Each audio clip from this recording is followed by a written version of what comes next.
សំណាងជាងគេបានមាសមេធ្វើប្រពន្ធបងថ្ងៃនេះរំភើបកូនឡងចង់ว่าបេះដូងលូតខុសធម្មតាអូនសំណាងជាងគេទោះតែថ្ងៃនេះទទួលបានការស្លាសំដូចសេចក្តីប្រាថ្នា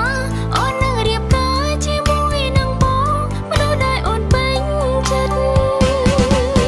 សូមអរគុណនិស្ស័យដែលជួយដឹកដៃឲ្យយើងជួបជិត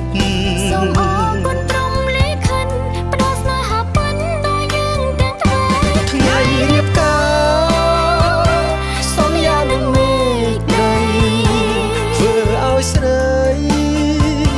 មានក្តីសុខជាងគេសូមសន្យាថាពួកយើងទាំងពីរនាក់មិនបែកគ្នាទេមិនចោលក្តីស្នេហ៍ក្បែរគ្នារៀងរហូត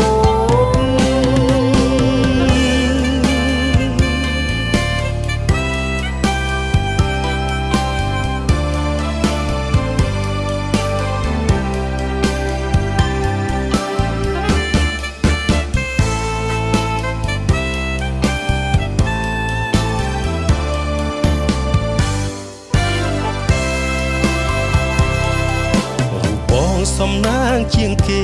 បានមាសមេធ្វើប្រពន្ធបងថ្ងៃនេះរំភើបកូនឡងចង់ว่าបេះដូងលូតខុសធម្មតាអូនសំណាងជាងគេទោះតែថ្ងៃនេះទទួលបានការស្លាសំដូចសេចក្តីប្រាថ្នា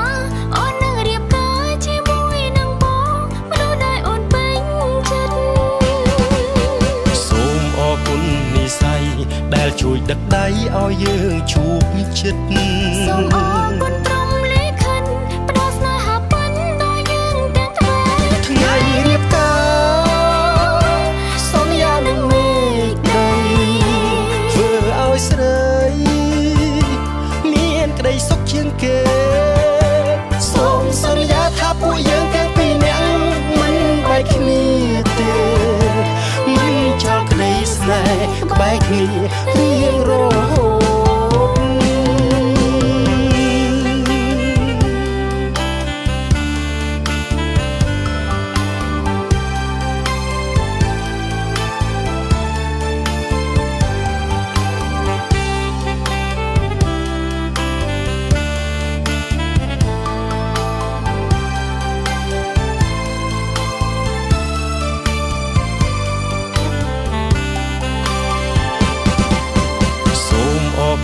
និស្ស័យ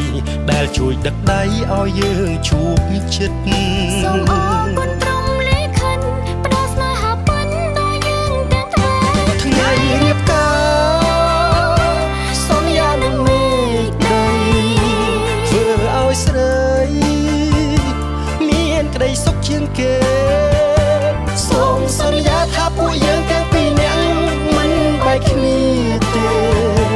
មិនចោលក្តីស្នេហ៍ក្បែរគ្នារៀងរ